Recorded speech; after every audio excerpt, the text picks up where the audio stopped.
This podcast has been brought to you by Voyager's World. We are building the most amazing hospitality network.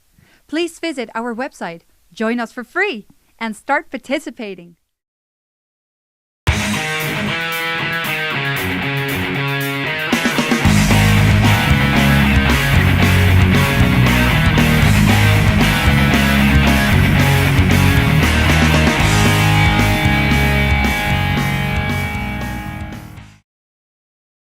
And where are you, Mun? Hello. Girona, Catalonia. Catalonia. Okay. We always talk about Catalonia and Spain, and sometimes I make the mistake of saying Spain, and she corrects me. No, that's Catalonia. Right. You make me mad, and you know that. I'm learning. Some of the people that are watching don't know you yet, and so that was just a little bit about you in general, the general lines, and then we are going to dig in and talk a little more about your history. But give us a brief introduction, please. Okay, so let's say I'm an ex-workaholic that went through rehab in Bali, and that's living a digital nomad life at the moment. Would that work? That's a good start. So first time we met was around 2011 or 12, right? Yeah, I think 11. Yeah, in Miami, and you were doing some consulting work, I believe, and or working with some research, right? What and but then what was your that career that made you a workaholic for so many years? What it is that not being specific, but just it was consulting, right? Yeah, when we met, I believe it was 2011, and I was in Alabama teaching some classes at the University of Tuscaloosa. And since the university was paying for me, I thought, well, I might as well just hit Miami, never been there. And that's what happened when I just first got in touch with you. So yes, I was doing some consulting work. My background is biology, environmental biology and sustainability. But for many years now, I've been working as a tourism consultant and trainer in development and marketing, if that makes sense. I work business to business.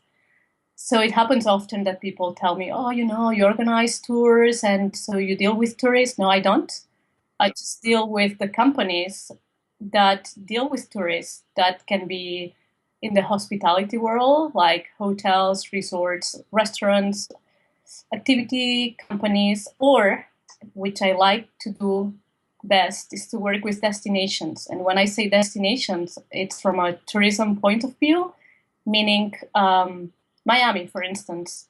And that's the reason I wanted to go, because we consultants, when we do marketing plans or strategic development plans for the tourism industry, we always look to do some benchmark on other destinations that can bring in some information for the destination we're working on, meaning good practices and bad practices, both are things we want to look at.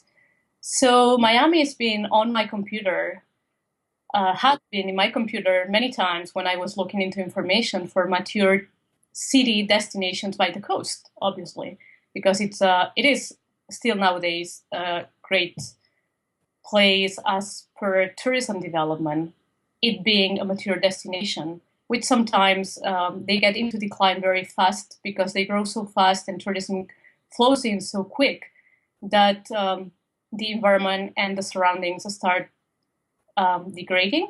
I don't know that word. Degrading, yeah. So I thought I really needed to just hit Miami and just see by myself if that was what it was in my mind, what I've been reading about. And the minute I landed, you got me my running shoes and took me running around the city. So You said you I run, right? remember that day we did a 5K, I was and we did hungry. I and we was didn't tired. eat anything, so Yeah, I I was put you on a starving, and you diet. know me now. You know I get really grumpy when I'm hungry. And you said, "So you run, right?" And I said, "Yes." I said, "Okay, get on your shoes. We're going running." I said, "But what?" So yeah, we went running, and it was like the most amazing welcome to Miami uh, thing to do. So I love you from that minute, and still nowadays, you know that. So, anyways, I don't know if I made clear what I do. So that's what I do, and I teach. I also teach at the university and to private companies. Again, tourism marketing, sometimes more general marketing, and also communication skills like selling and this interpersonal abilities and anything related to helping people to inside their businesses. Like, I mean, when I say persuasion or seduction, I'm not talking in a romantic way. That's not what I teach. I wish I could teach that, but I don't. More in a sense that in the end, just selling something, even if it's a project, it's persuading your client and seducing him or talking him into buying what you want. So that's what I do. Apparently, everything you do is related, and sometimes very closely to traveling. It is. I see that theme, across everything you do. And so, how that started? Did you get the travel bug very early? What happened to you? Uh, there's a discussion that's been going on with my mom forever. I was 15, I believe, and I was doing French at the high school at the moment. And then I swapped into English because I thought, it was the thing to do, just a change. And then my mother said, "Oh, this summer you should go to England and you should improve your English." And I went like, she says I asked for it, and my recall is I really didn't want to go because by then, believe it or not, I was a very shy little lady. I was afraid of asking people about things or just going alone to places. So the idea of going to England, yeah, Yeah, it is very hard to imagine. I know. I'm a living proof that people can change for the wrong and just get blunt like me now. So yeah, so she sent me with this small group of people to England. We were 16 at the time. It was summertime, and we went to class 6 hours a day in a neighborhood called Crystal Palace in London. And so that was kind of the first time I traveled, not alone, but without family, because they were other, I would say teenagers with me, and also this woman, whom for me was old by then, but she possibly was no more than 30. But, perspective was kind of different at the time. And she was taking care of us, though we lived with a family.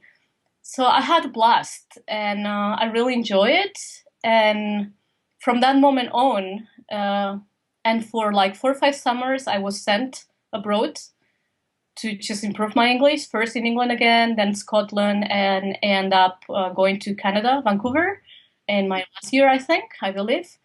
And I remember my mother had trouble just getting me back every summer because I always find an excuse so she could send me more money and I could stay longer and just do some other stuff. I even lied and said I was in England, I was in Paris, or I was somewhere else in Europe. She caught me, of course, red-handed. And but yeah, and then my first trip solo, it was when I was 18, I think. I went to Scotland backpacking. Uh, it was very cool. I didn't have money. Like mom's money was cut by then. Said you're going solo, you just find your way solo. Uh, and I was hungry most of the time, but it was great. And it never stopped after that. So since that's my passion, I couldn't, I can't think of being in one place more than a few months even though where I am now, I would call it, home. But I'm lucky that I consider home wherever I am, if I'm surrounded with beautiful people and just making the best out of it. Never miss it here, but never miss the other places when I'm not there. So would say I'm fortunate. I have that feeling, and doing other podcasts, several people said the same thing. I don't miss being anywhere. I don't miss being here. I don't miss being there. I guess they became comfortable with wherever they are, or maybe became comfortable with themselves, and then the location doesn't matter so much. Yeah. And so between that first backpacking and getting to Alabama, uh, why Alabama? and, You might want to know that I lived for almost 2 years in Alabama, and yeah. it does exist, I promise.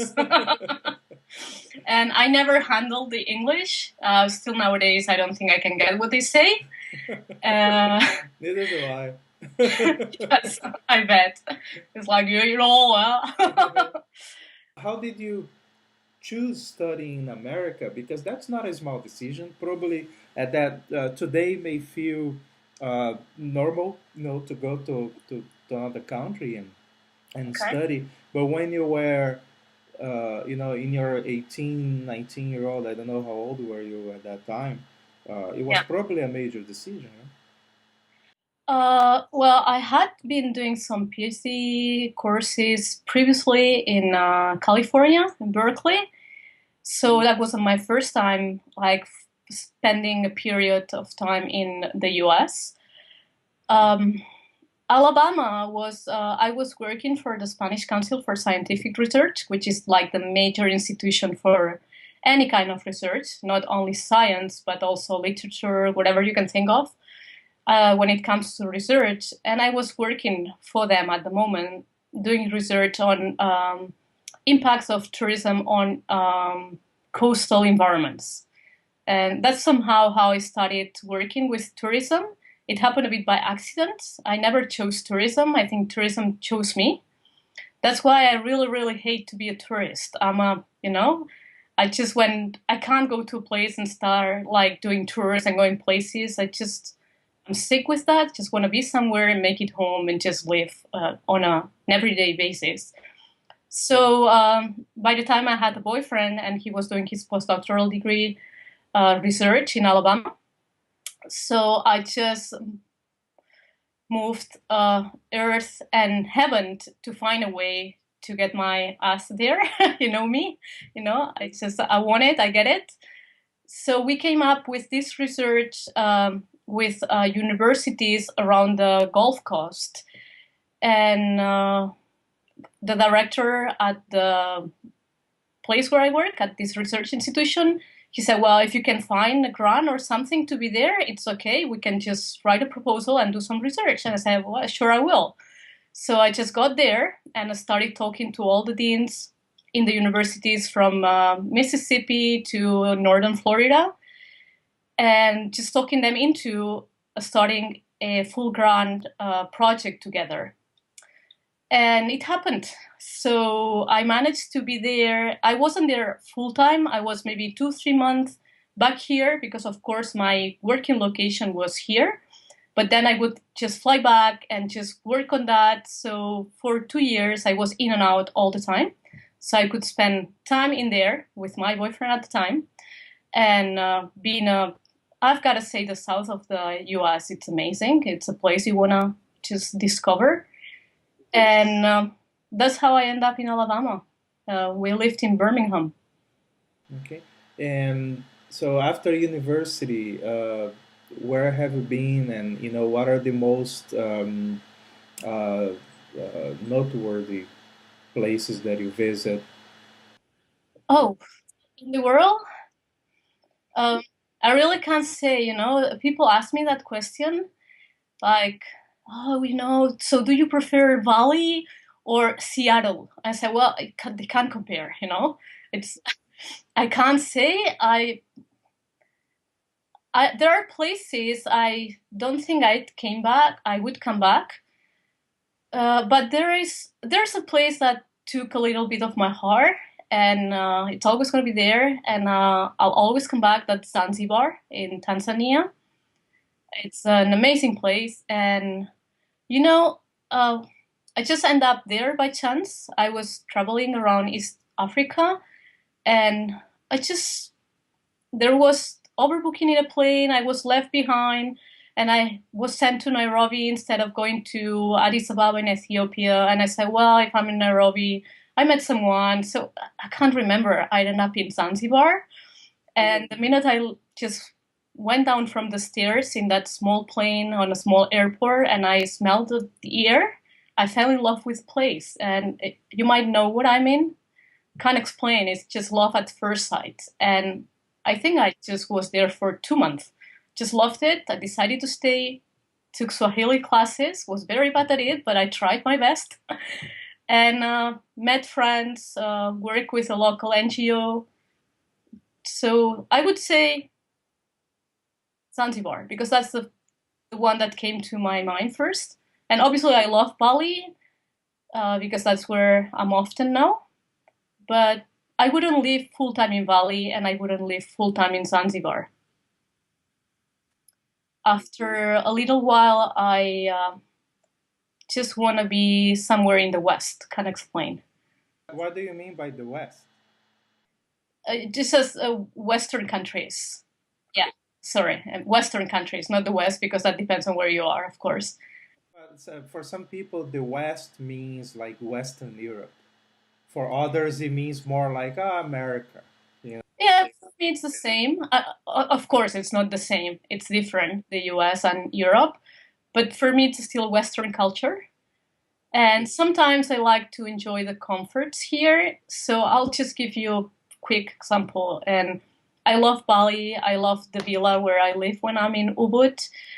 And but man, after a while, I get sick with the mosquitoes. Just opening a drawer and finding a rat, big spider next to my bed. When I'm going to bed, I have to chase it out, and then it's hot. It's polluted in the city, so I love it, and I love all it comes with it because that's just a small nuisance compared to what Bali brings into my life. But then just moving from one place to another helped me appreciate, for instance, the first time I came back from Bali, that was this September, for the first time, I think, I realized how silent my place is. I've never noticed that before. So you come to appreciate things that you've taken for granted. Or now I came, I said, oh, it's a bit cool. It's not so hot and it's not so humid. I can sleep. And god damn, no mosquitoes, love it. After spending some time in Bali, you like your place in Girona a little more. I appreciate it more. I don't like it more because I already love it. But I don't even think of my house, which is like, this is the house I own, the only one I have in well, in a co-property with the bank. So,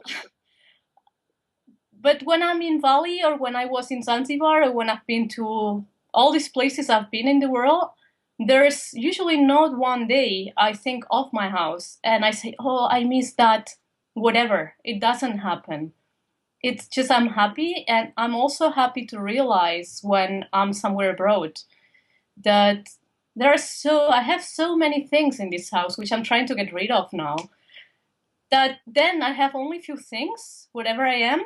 Or when I traveled in India, I only had a 10 kilos backpack, and that's all I owned for 3 months because I just got reluctant to just buy anything because I had to carry it. And I said, well, all I need actually is here. But then here in the Western countries, whatever you want to think it is, we think we need so many things when we don't. But then I get here and I have to say I'm spoiled. I grew up here, so I appreciate the heating when it's cold. I appreciate 300 megabytes of optic fiber. I appreciate like a nice carbon fiber mountain bike. Yeah, I can do that. But if I don't have it, it's okay. I'm happy to. Yeah, in the West, we definitely don't need to deal with the weather too much.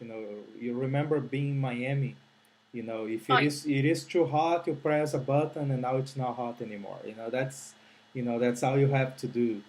And like right now, I am in Ukraine, yeah. and it is you feel the weather. You feel the weather a little more. Even though the houses have insulation and we have indoor plumbing and and bathroom and everything, but every time you go out, or it's you really feel it a little more. Um, Makes me appreciate each place that I go to. And then on your travels, back to I want to dig into your traveling a little more. I mean, that's one of the places I miss. I have to say, that's one of the few places I miss. Yes. So you and I need to go back for a while. Yeah, I like Miami very much. It is a place that every time I arrive there, I have a very good feeling, a feeling of being home. Hmm. Uh, Again, when I'm traveling, I'm not missing it, but when I get there, I feel awesome. Yeah. But also because I spent so much time there, uh, like about half of my time since 2009. Now I have a lot of friends in Miami. So when I get there, I get very busy. So there are Yes. people to visit all the time. There are the running clubs and and now the activities that end up happening there. Also in Miami, I have it's not my office, but it's an office that I can use. So I work. I prefer to work from home when I travel. It's okay, but when I am in Miami, I feel that working from home distracts me too much. So I like to Yeah. go to a little office without windows, and for a few hours, and I get a lot done. Yeah. And then I enjoy the city. So I have that structure there that I would like to develop the same in other places, like have the same setup in on the West Coast as well, and in Europe. Um, in Europe, maybe in Girona, who knows? But I was about to say you're welcome to use my office anytime. All these books to read, it can get busy. if I do my interviews with those books in the background, I'll look smarter. So uh, yeah, that's what I asked you. Does it like owning all these books makes me look older? Who buys books nowadays? really, really smart right now. Uh, And the viewers cannot see now, but on the other wall, that is a major world map that I love. it Full of is. push pins of places that you visit, and doing all these travels. Most of it was solo or traveling with other people. Most of it's solo.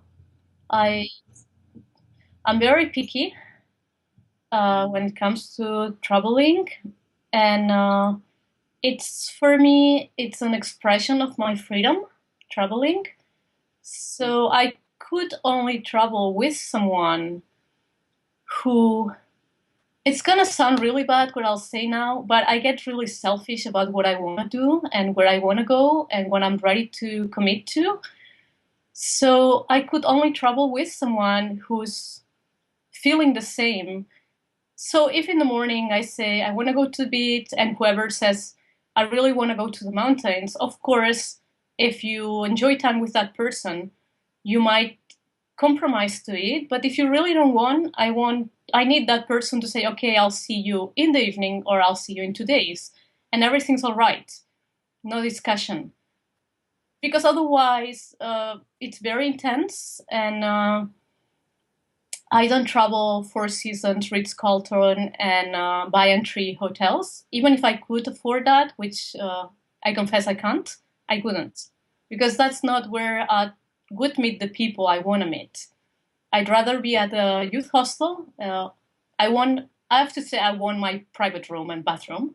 I'm ready to pay for that. I don't want the bank beds, but still wanna find the atmosphere of travelers, of people with uh,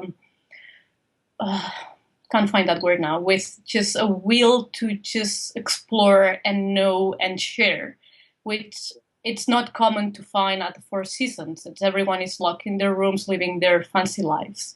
They pay more to put more walls between them and everybody else.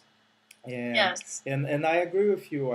I found traveling actually in Europe and staying in hostels. I found that one of my favorite arrangements is to have a private room in a hostel because Yeah. then you have the best of both worlds. You know, you have some privacy, but you're surrounded by people that are most of them are travelers on a budget, and they are very creative about how they are doing this. And so you are always learning something new, and there is always someone that plays music well, or Yes. does something interesting that you want to hear about, or they have good stories to tell. And I am a collector of stories. I would maybe that's my real passion about traveling, and is hearing great stories and then collecting some of my own, that I can tell. And I know you have a bunch. You have been in a few weird situations too. I do. So there was one. I remember a few things, but what was like complicated or difficult when you were traveling? Okay, let me think. I've had a few, and maybe I'm getting a bit more cautious now, but I used to have a total empty head for many years. And still nowadays, there's not so much as a real sense of fear or danger running through my veins. So I usually just don't think twice much about when I just want to do something. So that put me in situations which I just end up saying like, oh, wow, fuck, now what? Like, so, okay, let me think of one that was in, there are so many. Okay, I was in Argentina. I was in a place called Colón, and it was August, damn cold in Argentina, windy, and I got sick. And someone suggested I rested a couple days and just moved to. Oh wait, no! I was in Uruguay and I was going to Argentina. Uruguay is south, more east. So I got very sick. I was in Montevideo, and I was in bed for a few days with an awful flu.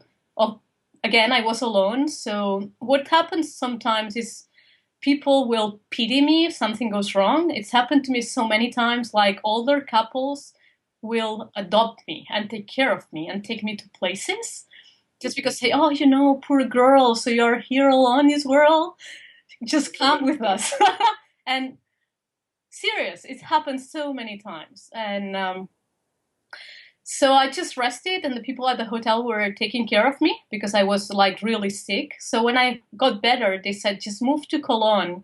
That's somewhere in the interior of Argentina. And the weather is nicer in there, so you can just rest. I say, okay.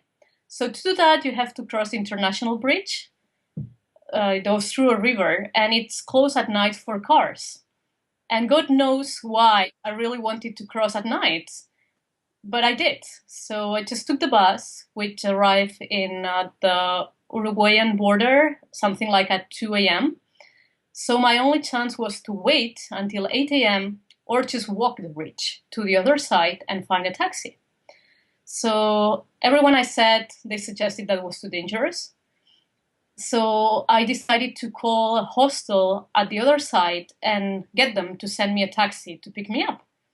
But, South America, that can happen or not. So there I go down off the bus. I'm super sleepy. I get in the first taxi driver I find, which obviously I don't know the guy. And he starts driving. It's dark. I don't know the place. And I go like, oh, shit, this guy could take me anywhere. And there's nothing I can do. So I'm lucky. He takes me to the bridge. I walk the bridge a few kilometers long to the to the Argentinian border. And when I'm at the border, the guy, there's customs and says, okay, show me your passport. Give him my passport. And the guy starts hitting on me like hard, kind of, well, you want to cross? It's going to take more than your passport. And I'm alone there, like 3, 4 a.m. with my backpack and this guy wanting me to pay for an entry. So suddenly I'm just like, what the fuck I'm going to do? And I see this guy walking from the other side.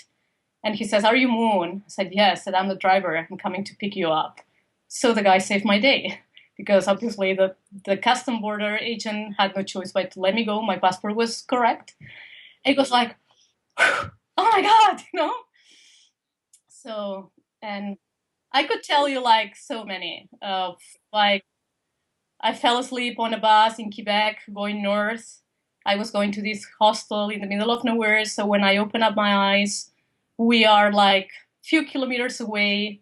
And I asked the bus driver to just drop me there in the middle of the night, snowing. And he said, are you crazy? I said, no, I just want to go back. I'll walk. And I did. I couldn't find my way. Ended up ringing the bell of a house. And then I just finally find this hostel. And I walk in and it's like the Hotel California, you know, creepy place. This just guy playing the piano and people around looking at me like, where the fuck did you came from? And I don't know, just so many. Generally, people are very welcoming and helpful, and not just with girls. You know, of course, that is that factor. But when I travel and I'm not a pretty girl, you know, I see that people are very willing to help. If you get in a pickle, you know, you get stranded somewhere or lost. Uh, and the more my experience is that the more vulnerable you are in this situation, the more people are willing to help. So, like going through the desert, for example, Yeah. people stop a lot and they ask if you know are you okay? Do you need water? Do you need food? Do you need a ride? They always ask. And you know, the more remote the place or the more undeveloped it is, the easier it is to get any help.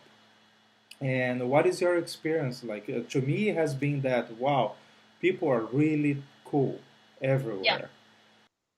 I've got something to say here. Like being a woman traveling solo makes a huge difference to being a guy, no matter how cute you are. Especially in countries where men will take for granted that they can kind of have you. So in some places, or you know, or in cultures where men is still considered superior, which might be in all over the world, but like in the Western countries, they just make us believe it's not like that. But you know, it still is huge differences. So you are always exposed to the fact that you are, no matter how strong you are, a man is always be stronger, will always be stronger than you. So yes, my experience, it's people are awesome and they'll help you out.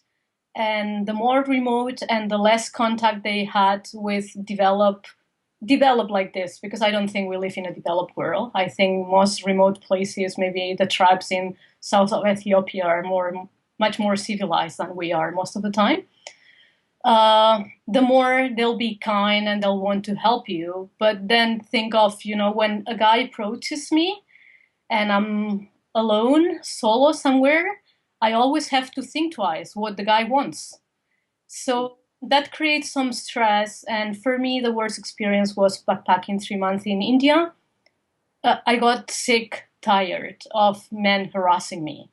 And it's not about you are more or less beautiful. It's like you have tits, you're a woman. And it's like every day, 10 times, you'll be offered, like, excuse me, mom, would you like a massage? Uh, this guy even offered a nap. Excuse me, mom, would you like a nap with me? And, or do you need a massage, or would you just need company? And but then think of it, you know, I mean, the marketing industry. If there's an offer, there's a demand. Otherwise, there wouldn't be an offer. I So don't think it's so. I think that in places like India, for example, has um, it's a kind of a segregated society, where where boys and girls, they are not raised together interacting the same way that we do, and it creates a very weird pattern of behavior. In the Indian men are known. I'm sorry, my Indian friends, but you guys are famous for that. The girls from everywhere complain that the yes, harassment is way too much.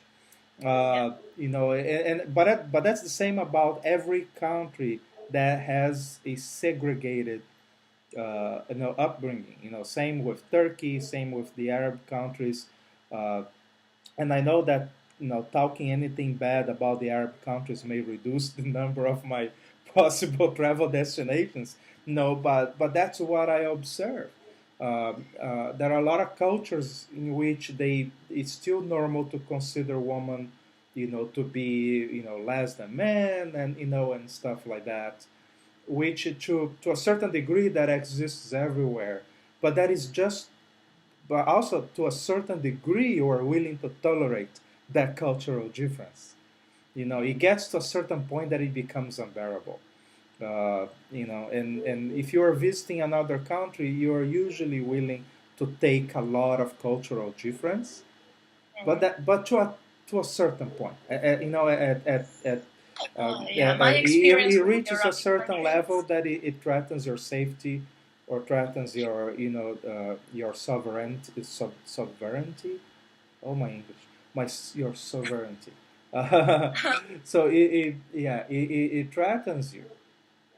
So that's the one thing in which I believe uh, that it's more convenient to be a man.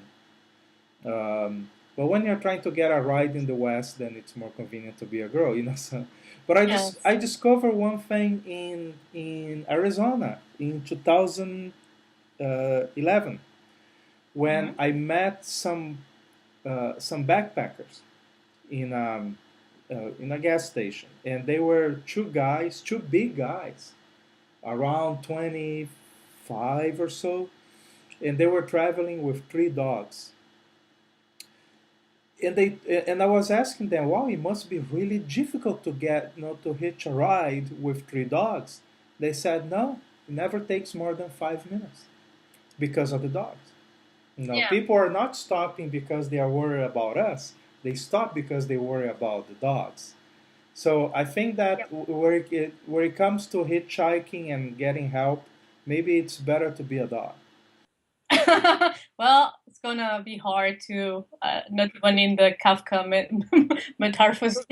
Metamorphosis. What's that word? Yeah, like, but he becomes a cockroach, right? So it couldn't work. No, but look, you talk about these Arabic countries. My worst experiences, sorry to say, the only two times I've been physically, like, materially harassed, it's been in Arabic countries, and I'm not except Dubai. I think Dubai is very safe. I'm talking about North Africa countries and Turkey. Uh, just I'm not going back without a guy with my side. I'm serious. It's been the most horrible experiences in my life, and I think it'd be a bit too gross to explain here. But not my place. I'm sorry. It just I'm not going to places where men think they can just lay hands on me or do whatever they think they want to do with me when I'm not even just provoking them. Because I've seen in Morocco girls dress up as hooks, and then I'm not saying it's their fault, but obviously they are just calling for attention. But being dressed as a beggar, I was really harassed and physically attacked. So I'm not going back. Tell me a little more about Asia, because you have been in Asia Uh, quite a bit, uh, and what it is that we should know about it. okay. I have to say it's not the place I've visited most countries. the place where I've visited most countries is possibly Europe, Africa, and South America, or North America. Like Asia, in fact, it was my pending subject because by the time I landed in Bali this year in May, it had been my third attempt to go to Asia, having had tickets bought first time for Vietnam and the second time for, where is it? Let me look at the map, for Malaysia. And both times something happened to me that I had to give up the ticket. So it's been like Asia's been resisting me. I've been in India, I've been in Sri Lanka, but it's much different to Southeast Asia. So in there, I just know Bali. Accidentally, I end up in Singapore. You might have read about that in my blog in September. Emirates just dropped me there and left me there instead of taking me all the way to Bali, which was a pretty funky experience. I was in Barcelona and they said, we're not flying to Bali today. How was that? They just dropped you off in the wrong country? So yeah, I was traveling on the 8th November this year. I was going to Bali, and just a few days before, a volcano in Lombok erupted, which has been happening for the last year in Indonesia all the time. So I go to the airport and I just check before going, and the airport is okay. It's open. And when I'm in Barcelona, I'm flying Emirates. So I said, I'm going to be all right. These guys, they're what they do. And the woman tells me, like, we're not flying to Bali today. You've been redirected to Jakarta. I said, excuse me, what? I'm not going to Jakarta. Just forget it. And I said, okay, so you take me to Jakarta and then you put me in a flight to Bali, like short distance when flight resume. And she said, no, you take it to Jakarta and then you fly your way to Bali. I said, well, I have a ticket to Bali. I said, well, we're not liable for that. It's a natural disaster or it's natural hazard. And I said, well, look, I'm not going to Jakarta. So we talk back and forth, and she says, okay, you can also go to Hong Kong, Bangkok, or Singapore. And I said, but Bangkok is halfway to Bali. Am I getting back my money? Am I getting my miles? No. Okay. So she said, you can get your money back. I said, I don't want my money back because my money at these days is not worth the ticket, and because I'm flying back after Christmas. And okay, so, and she says, okay, and you better make up your mind because people waiting. Really, really nasty woman. And I went like this, I said, okay, Singapore.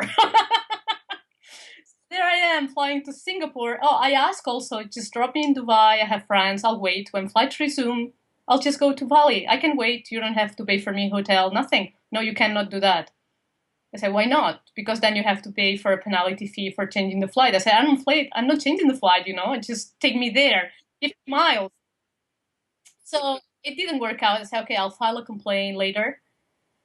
So there I am on the flight from Dubai to Singapore, trying to find an Airbnb or couchsurfing place to stay in Singapore. Because I said, well, since I'm going to Singapore and I'll have to pay for my flight to Bali on my own, I'll stay, I'll visit Singapore. So I was for 4 days in Singapore. And other than that, I've been all of the time in Bali and a couple islands around Bali. So that's my whole experience in Asia, which I don't think I can generalize. I haven't been in Vietnam. I haven't been in Thailand. Everyone says it's so different. I love Bali for many reasons, but the reason I love it, once you skip the area around Kuta, Seminyak, where all the drunk Aussies, I'm sorry, Aussie people, that's how it is. Surfers are just drinking their asses off, surfing all day, getting bored on the beach. And so I like Ubud. That's where I'm based when I'm in Bali. And what I like is the magic. It's you'll find so many people burned from the top, people that just want to have a different life. They are looking for different things. They want to change. Most of people going there, when we land there, we don't know what we want. We just know we want it different. So most people go alone. It's a big place for yoga, meditation, spiritual things, amazing, good food. So you can relate to most everyone you meet, and you can talk to whoever you want, go to events. There are events going all the time, many expats living there. So it's like a little big family, and it's a place where you feel at home, if that's what you want from day two. It'll take you a while to unwind from I was for 2 weeks like really anxious, because things move so slow. I was going crazy, even though I had nothing to do. So then I met this woman. Yeah, I didn't have anything to do. I was on a this is an sabbatical. interesting. Let me interrupt you there because you just said such an amazing quote that you were anxious that everything was so slow, Yes. even though you had nothing to do. Yes. Yeah, it's the pace even of not doing anything, It's like you just get up in the Western countries or in my previous life where I worked my ass off. When I got up in the morning, I had 20 things, not to say 50, to deal with. And I was always late for everything and always broke at the end of the month because, economy isn't working. And it's not about how many hours you work. It's about the quality of the work you do under the precarious conditions we work here at the moment. So yeah, I just quit everything. I had nothing to do other than breathing. But still. But you wanted to do nothing very fast. Well, that's me. You know me. I was back from meetings in Miami even before you got up in the morning. So then I met this amazing woman I was sharing house with, Jelly, if you are listening to this, thank you. And she said, look, just think of 2 things you might want to do today, which might be eat pancakes and hit a yoga class. And if by the end of the day you did once, just be grateful. So I swallowed that, I did it, and it worked. And but it takes you a while to get into the Bali spirit. But once you do, if that suits you, and it does suit me and most people living there, like my experience is almost everyone I've met, they're coming back, they're going back. So it's got to be a reason, and it's the magic that traps you, that keeps you there. It's the people, it's the freedom. It is okay to do whatever you want. If you are going to meet someone and that person cancels on you 10 minutes before, it's okay.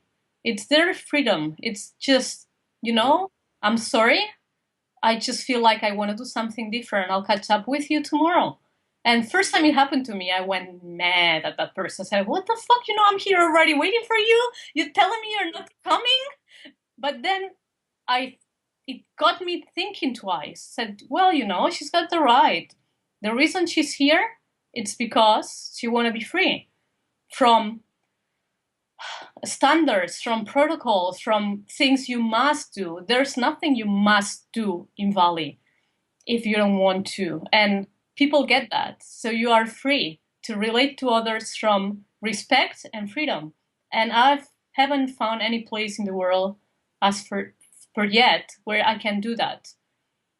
So that's what keeps me going back, though, like I said, it's not a place I would live full-time for other reasons. That was very interesting, the way you said that it gives you a license to behave in a way, and for that to be normal, to behave in a way that in the West would not be really acceptable. I have one thing I can compare that with. Uh, uh, I had people notice, guests of mine in Miami, that they went to the Caribbean or they went to Key West, for example, and they said, "Oh, when you ask people what they do, what is their work or what they do for a living, they find it weird or sometimes they don't answer." And I explained to them that the Caribbean and even the southern tip of Florida and south half of Bahamas, that area has been the destination for a lot of misfits. A lot of people left the north after, with a price on their head. Maybe after committing a crime or abandoning family or for all kinds of reasons. Many of those reasons illegal or questionable. So when they went to the Caribbean or to Florida, the last thing they want to talk about is their life back up north. you know. Yeah. So if you ask them, and there are plenty of stories from sailors, you know, and navigators in the Caribbean telling that if you ask people anything about their past life, or how they, you know, what they did up north in Canada or New York or whatever, they would resist that. Or they would give you some bullshit that was so absurd that you know it's bullshit. And they Yeah. do that on purpose. It's a way of saying, I don't want to tell you. Why are you asking this? Here, have Yeah. a margarita, you know? So, so it's not the place to be serious. And it's noticeable. I don't know if people that live in Miami notice that. But Yeah. when people come from the north, and I moved from Boston to Miami in 2009, and I noticed that. People Yeah. don't like to tell about their work sometimes. Um, you know, there are some places with that characteristic, and in I visit a few places in South America where the number of criminals and especially smugglers per capita was way too high. So when you get to that city or to that neighborhood, you know, too many people, you know, border towns between Brazil and Yeah. other countries. When you go to those towns, you know, people, if you ask what they do, they get suspicious. Okay. Why are you asking at all? You know, if I want you to know, I'll tell. You know, Yeah. like, you know, because the guy having a beer with you may be a pilot that, you know, smuggles drugs across the border or Yeah. something. You know, so okay, Moon. The reason for this podcast is to promote lifestyle. You know, I have a lot of friends that are what I call badasses. You know, they are people that they travel, they do things that are different, they follow a different pattern than most people do, and they are the interesting ones. You know, Love they it. yeah, they embrace their imperfections, and they embrace their, you know, their lifestyle, and I think that that's what makes them so interesting. Uh, so the purpose of this podcast is, among other things, to inspire people to go out and or to do things and work on their dreams instead of just working on a job, and, you know, things like that. And when I choose who to interview, I chose you, is because you have done things, and you didn't care to follow the standards too much. What it is that people should know, what it is that you know. Let's pretend that you are the only one that is like this. Okay, for a moment, what it is that you know that other people don't. Well, it's just I feel a bit uncomfortable about this pretentious position of me being the only one knowing. So I'm going to reply just because you ask under those under that situation. But if I've got to say something, it's that it's possible. It's you can do what you want. And when people say, and I hear that often, and I'm sure you do too, and I hear like, oh, you know, you're so lucky. I wish I could do that. I wish I could have your lifestyle. I just look them in the eye and say, you know what? It is possible. You can. Just say no. And then I get to hear a bunch of excuses like, oh, I have a mortgage, I have kids, I have to finish that, and that's going to be my retirement work. I can sell, I can do that. And I said, okay, just, you know, you can find as many excuses as you want, but if you want to just do it, do it. And my experience is the minute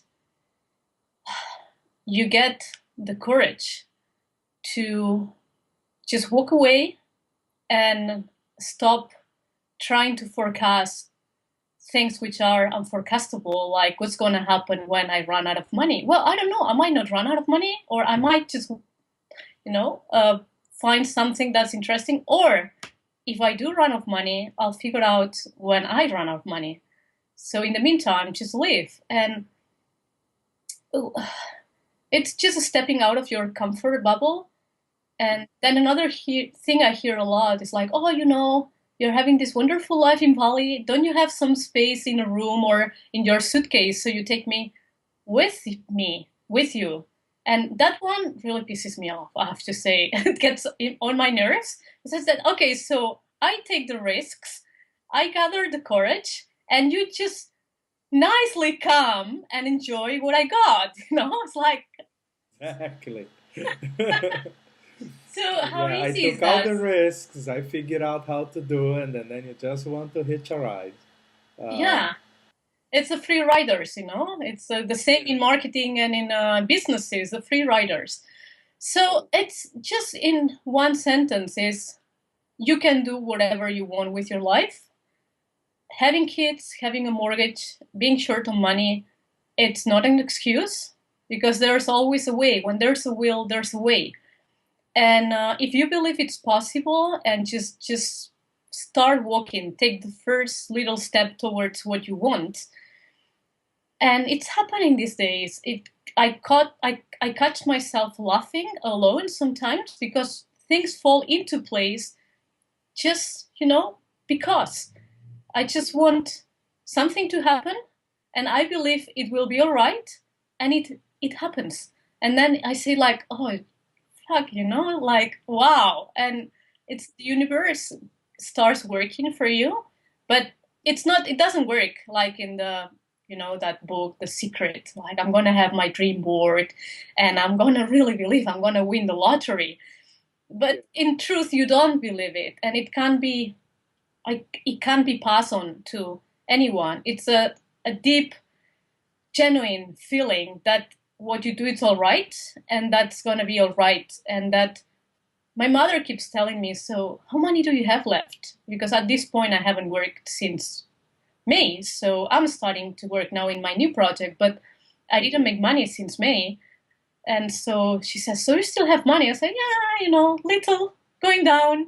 So what are you going to do when you don't have money? I said, well, I don't know, I just don't think about it. Know So what you're going to again. do. You are going to make money. And just believe everything's gonna fall in place for you, and just do it. And there's always awesome people out there to help you when they see you're passionate about something and that you believe in it. People worth it will be there to support you when you fall, if you do fall, because you might not. You might just fly high. You mentioned the secret, and Yeah. I like to comment about it. First, because in a certain way, I don't like it. I think it's an interesting and important concept of aligning your intentions with with the flow of things, and it helps make it happen. But they wrap that concept with a layer of bullshit around it that got too complicated, and suggests to people that don't know how to read critically, and most people that buy that kind of product are not that critical themselves already. So they watch it, and they interpret that the idea is to use the universe as a shopping catalog, and that's not how it works. And also people like to say stuff like, whatever you ask the universe, it gives you. But that's not how the universe works. It helps to know how it actually works, because that can help you. Yeah. If you are in the jungle, and that is you and a tiger, and you may feel that, wow, but if I ask the universe, will save me. Well, it doesn't, because the universe does not have a strong preference between you or the tiger. Yes. For the universe, the tiger is nice too, and what the universe wants is that encounter have a resolution. That follows the natural flow of things. So one of us will have, one of you, either you or the tiger, will have dinner. you know. Yes. The other one would be Possibly the tiger. yeah. So, but the universe doesn't prefer you over the tiger. You know, so Yeah. it's important to know how it actually works, because then you know what it is that works effortlessly.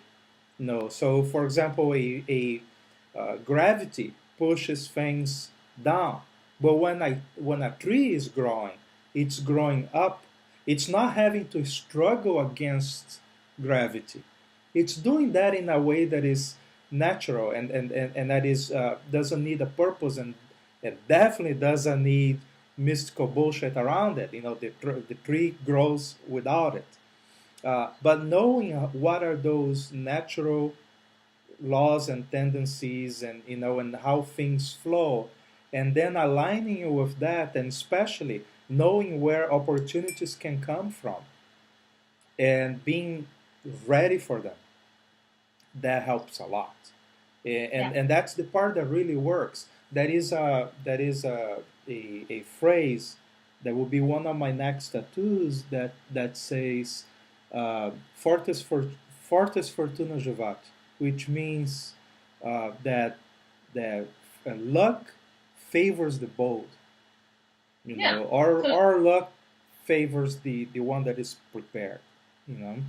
So I think that is what really works. Understand how things are, and the difference between you today and you a long time ago is that you know how it works a little better, right? Yeah. I just didn't. I stopped worrying about my hairdo. Mhm. You know, it just doesn't matter if Yeah. it gets windy and I get a bad hair day. Talk about flow a little earlier, and one of those things that is really against the flow is to worry, and Yeah. another one is to complain. Oh, Complaining is yes. like pissing against the wind. It doesn't work. It's not going to do anything good. Yes. So yeah, you are aligning yourself a little better with the universe if you stop complaining, because you're stopping wasting energy. Yeah. That's one of the things that when I'm back in this part of the world, and I said I'm in Girona, Catalonia, but still nowadays this is Spain. We don't know how long that's going to be, but it is. Politics is a big corruption soap opera. Economics, financially, the country is very bad. Though I see people shopping like crazy all the time, everywhere, eating out. Yeah. So I really don't get what's going on.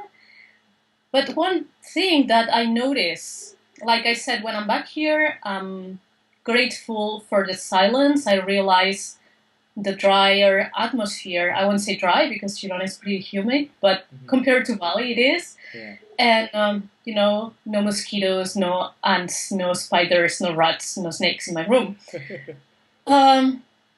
But then another thing I noticed, which this would be on a kind of positive side as per comfort, it's suddenly all I hear around me is people complaining about everything all the time, every day. And I'm growing very non-tolerant to it. It makes me sick. I don't want to hear about it. And so I hate it when I ask someone, and I hate to use the word hate, but it just really annoys me when I ask someone, so, hey, how are you doing? And they'll give me that face, oh, well, I'm just coping. You know how it is. Work is hard. We don't have the money we used to have. And wow, school fees for the kids are so expensive. And I like, okay, gotta go.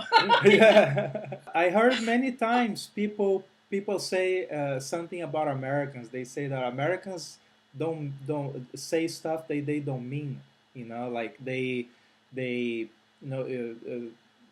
when they meet you, they say, hi, how are you doing? But they don't expect you to answer, how you're doing. They just expect you to say, fine, you know. And some people take that as insincere. To me, it's not insincere, it's motivational. It's a way of saying, yes, I'm fine. Things are going okay, or I'm moving, or it's getting better. When I get sick, for example, people ask how you're doing, I say I'm getting better. You know, Yeah. because, yeah, I'm still sick, but I'm getting better. It's a way of cross motivating between people that in America developed that, probably better than other countries. There is no insincerity because, if people want to, at that moment, they want to know about your problems, they're going to ask. Yeah. And you can take a positive spin into anything because at the end, almost everything is what you believe anyway, right? It's whatever you believe that shapes your reality. So why not believe something funny? Why not believe something cool and positive and bright? It's neuro-linguistic programming. It's what you say to yourself or to others. It's what your brain believes because your brain can't distinguish in between reality or fiction. So whatever you tell to yourself or to others, your brain will believe. So I found this reply to when people tell me something like, "Oh, you have again, you have this amazing life." And then in this part of the world where I am now, people will expect you to say, "Oh, it's not really. There are the back end side, and there are things, and it was hard." And people expect you to make excuses for the life you have. So I'm trying this now. When people say, "Oh, you have this amazing life," I say, "Yeah, I do. Oh, isn't it wonderful? I'm so happy." And they look at you like, "What?" You catch them by surprise by just confirming it. So, or when they say, "How are you?" I just don't say fine. I said, "Well, I'm wonderful. Haven't you seen me lately?" And this knocks people off. They just know how to reply to amazement, to just feeling wonderful, because it's not imprinted. It's like we make excuses all the time for being fine, for just moving on. It's like it's bad. It's just you have to be an average and complain. So it just, if you try that, say, "Oh, I look, yeah, haven't you seen me? Look wonderful. Huh. What about you?" Just a glance at the newspaper is enough to remind you that it's very easy to be having a really bad day. Every time I hear an ambulance going by, I think someone is having a really shitty day today. You know, and to me, ambulances are reminders to be happy because just being healthy makes such a difference. Every time you can have something as simple as a cold, and it affects so much. uh, and I haven't had a lot of accidents in my life, but I had a few, and I remember how it sucked. Um, so I don't know. You can use bad news when it hits you. You don't search for bad news, but when you see it, you can use it as a reminder of how awesome your situation is, That's a good right? point. I'll just take it. Thank you. Yeah, just wow, like just yesterday I was someone sent me some Facebook bullshit about and the war here and the war there and all that, and I was so happy that I'm not at war. I'm not at war with anybody, and I'm not doing anything that promotes it. I know that I have a passport from a country that is at war, and I'm staying at another country that is at war as well. But those are not my wars. No, fuck it, not my problem.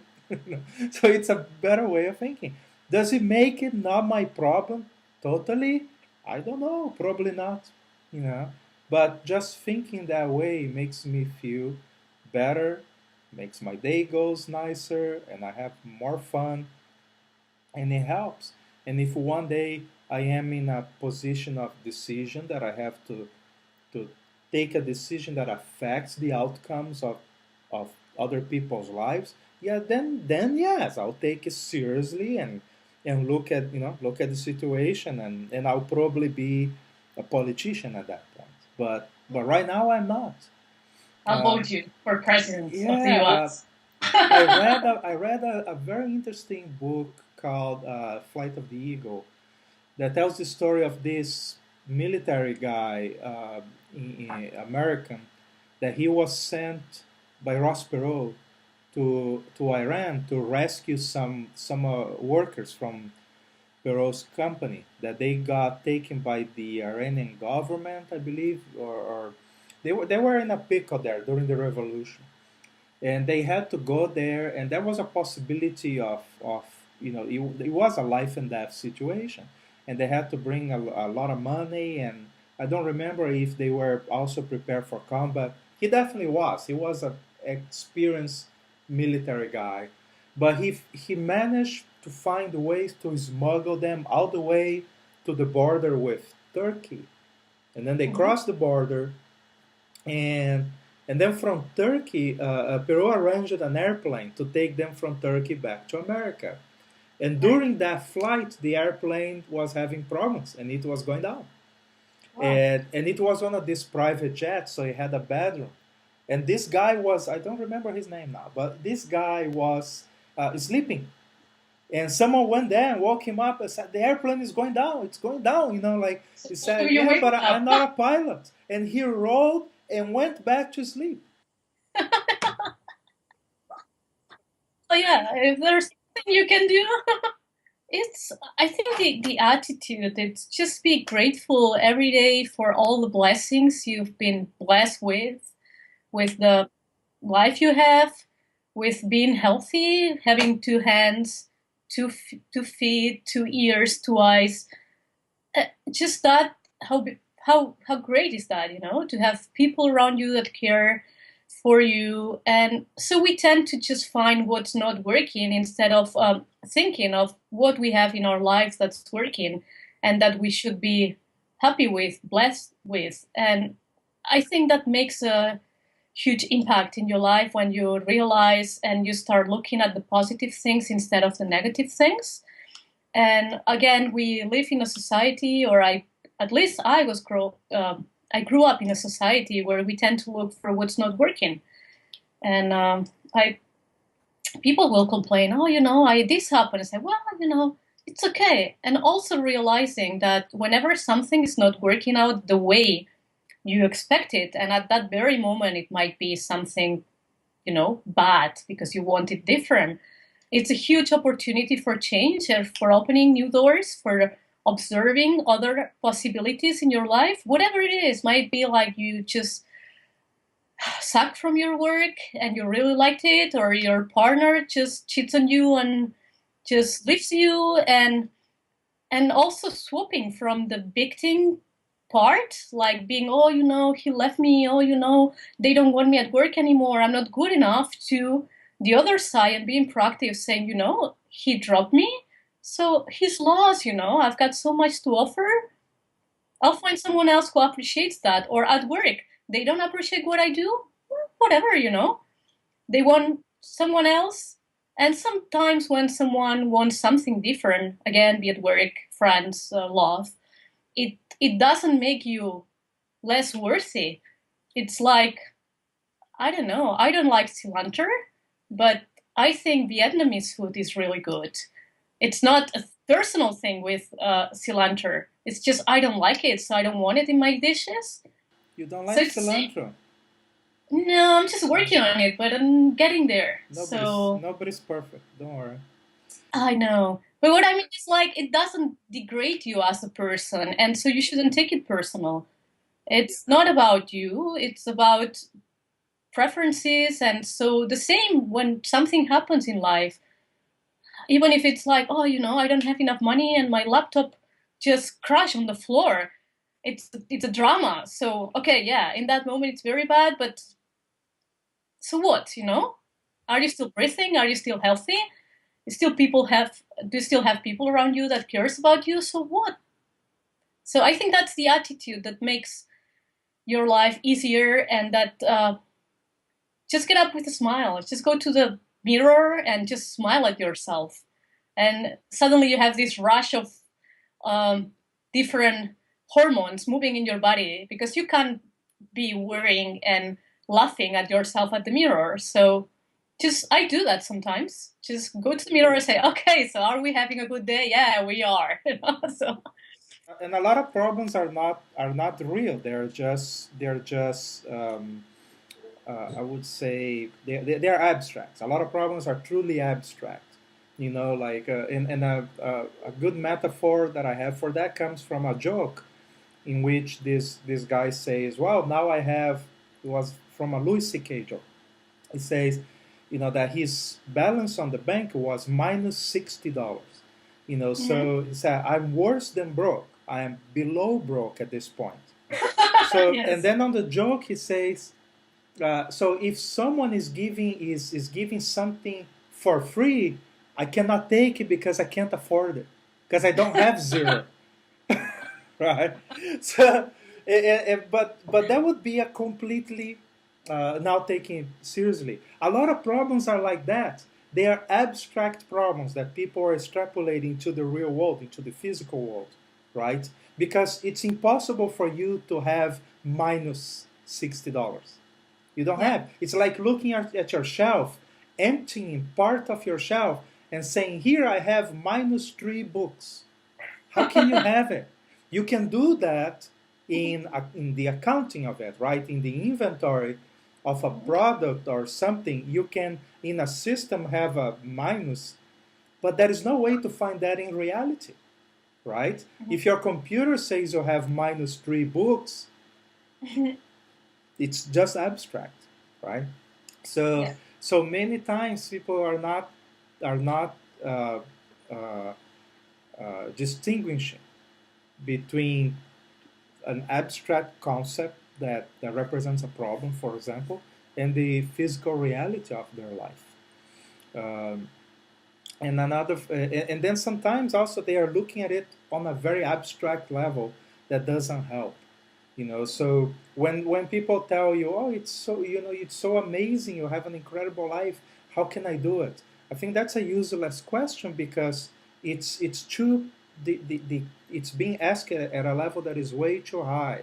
So now let me ask you in a way that I believe is more useful, which is, how do you solve this kind of problem or that kind of problem? How do you make it? How do you book? How do you find the time, and organize your schedule to be able to travel? So what I believe one of the practical questions that I would like you to answer now is, how do you pay for the lifestyle that you have at the moment?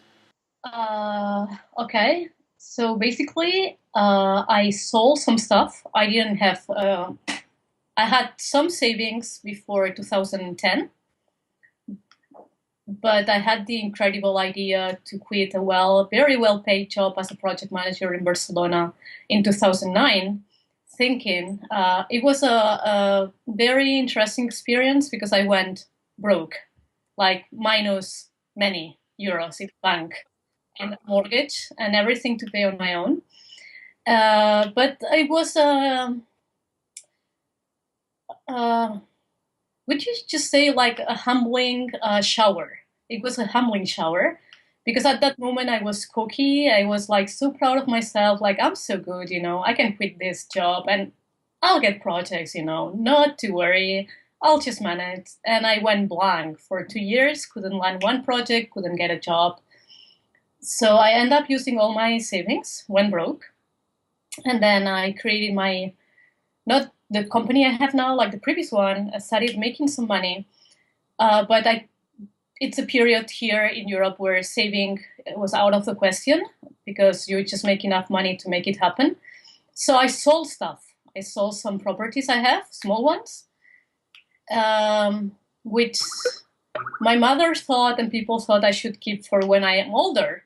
But then my reply is always, so what if I'm never old, What if I die tomorrow? Why do I have to wait to use that?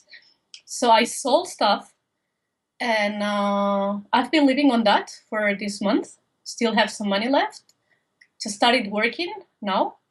Started working 2 weeks ago after I got back from Bali again. That was on the 5th January when I landed here again. So at this point, some days I catch myself worrying when I look at my bank account. I say, "Oh, gee, you have like 3 months here, then you are done again. So two things here. One, I know it is okay to go broke. It's not a very pleasant experience, but I know you can just, like the what's that bird? The phoenix bird that just got born and just You're reborn from the ashes. you're reborn from the ashes. You can do that. I did it once, so who says I cannot do it twice? So if that scenario comes, and second, it might not happen. So when I have that thought that I had these last 2 weeks, I go like, okay, out of my mind. Let's focus on what I need to do. This won't happen. So it's a critical point at the moment because I have projects which started, but I won't be making the money until, I'm making the money, but I work in projects, which means you don't get paid until after a few months. So yeah, there's always something you can sell.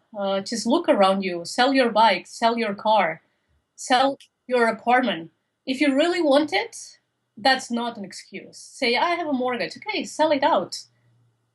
And so that, again, to my mother, I'm always back to her because obviously she's the one just on me all the time, like, what are you going to do? I said, well, if this gets very nasty, I'll sell my bike. I said, but that's only 2,000 euros. I'll get you just 1 month. I said, well, okay, 1 more month to find something else. Then I'll sell my motorbike. Then I can sell my car. But then I have to admit that part of my not fearing what might happen is that, and that's one thing I'm trying to give back to the world for. I realize how privileged I am. I have a nice house. I have a nice family. I was born on the right part of the world. Like, I went to school, could study. I speak languages. I have an education, have good friends around me. So it's very unlikely that whatever happens, I end up in the street. So I assume that there'll always be a shelter on top of me, which is assuming a lot, and that someone will feed me because I have all these things around me. And 4/5 of the world are not under those circumstances. So my new project now, it's really oriented to working not only for people that already have money. So I'll go on working on what I do, which is tourism consultancy and training. But I want to find the time to bring back. So I want to work in projects, responsible projects related to tourism that have a social return and economic return for people that unfortunately might never have the opportunities that I had in life, because I realized that, I'm spending money, I'm not making money, I'm living this lifestyle, and I can still do it. Like, I decided I needed a new screen yesterday, I went online and bought it, so I still can do that. And some people can make it to the end of the day with a warm meal. So I need to just bring back. And the only way I think I can do it is just putting my intellectual capital, which I acquired through having been born in a family that could afford me going to school, and just to use that knowledge to help others live better lives. I don't want to only help people who already have money to make more money. I'm sick with that. They don't need it.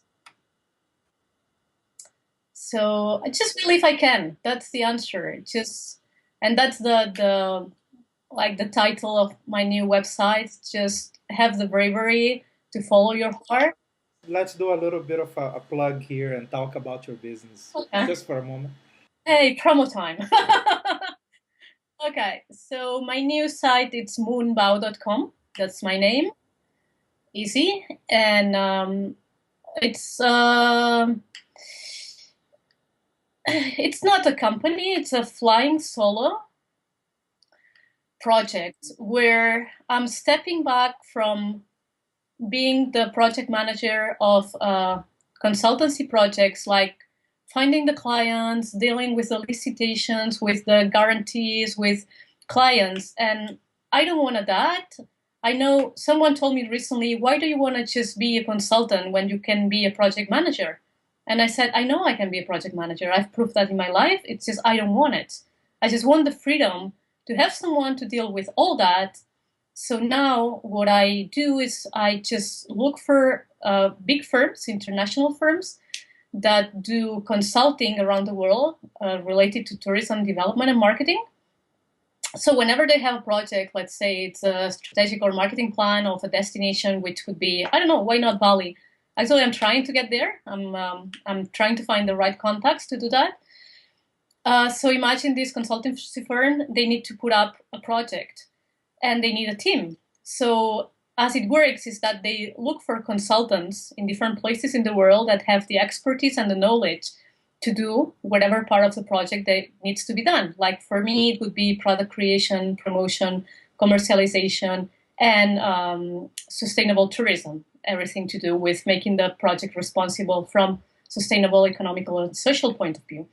So I just want these people to know I exist. And they call me and they say, okay, we have this project. Can we add you in the proposal? I say yes or no. And then they say, okay, so you'd be in charge of, promotional tools. Okay, so, and we'll pay you, I don't know, I'm making this up, depends on the project, $20,000. Okay. So then they write the project, they present the proposal to the government or the client, whoever. If they get it, I just get in the team and work. So I might have to go to that destination for once or twice, beginning, middle, sometimes at the end to present, to do field work. But in the meantime, when I'm just working, I'm free because I'm not dealing with a client. There's a project manager doing all that. So I'm free to be in Bali. I'm free to be visiting you in Kiev and working from next desk. I can go back to Miami, Africa.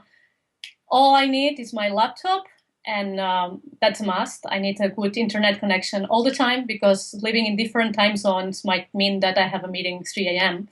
and I have to dress up, and that's my problem. The client doesn't even need to know where I am. And so that's my new project. Also teaching at the university. I'm studying next week at the University in Barcelona. So when it's presential, I have to be there. And then finding projects which are related to social return. And I'm trying to find, I'm talking to some people in Bali at the moment. They have this hotel, and all the profits after operations go to a little school for local kids to learn English, so they have more opportunities when they grow up. And I'm just talking to them so I can do the marketing plan for free. I don't mind that. It's just my time and knowledge is put into something that's worth it for me, which is just helping these kids.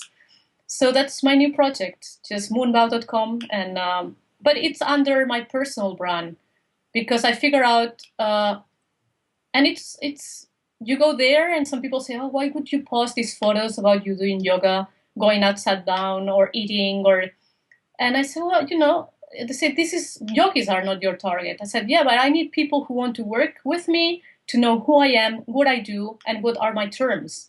So you have to like me to work with me. You have to like and understand my lifestyle. If you don't, I don't want to really work with you. So I'm picky. I've been turning down projects lately because I didn't believe they would work. And I could still make a few €1,000, but I don't believe in them, or I didn't believe in the people. So my focus is swift to a place where my life, what I want to do, and how I feel about people and things goes first, not money.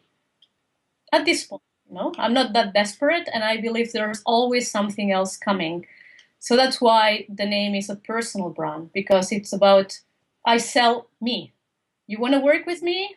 I think I have a background and a knowledge and expertise that you just go to LinkedIn and check it out. You'll see what I've done. You decide if I'm capable or not. Other than this is me going upside down, falling down when I do handstands, and just, fooling around in the pool in Bali. You like it? That's me. You don't like it? Go find someone else in a suit. Mm-hmm. That's true. That where someone will be wearing a suit and pretending to be very serious. Yeah. I wear my bikini and a Christmas food by the pool in Bali.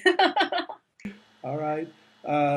Moon, you know, meeting you has been very interesting. I know you have been a fighter for as long as I know you. I saw you fighting and working hard and playing hard, and it is very inspirational. And I wanted to use the rest of this podcast to if there is anything you want people to know, people that are now getting involved gradually with the Voyagers World project or networking, people that are discovering today the power of networking for travel, for making friends, what they should learn, what it is that that they should be doing.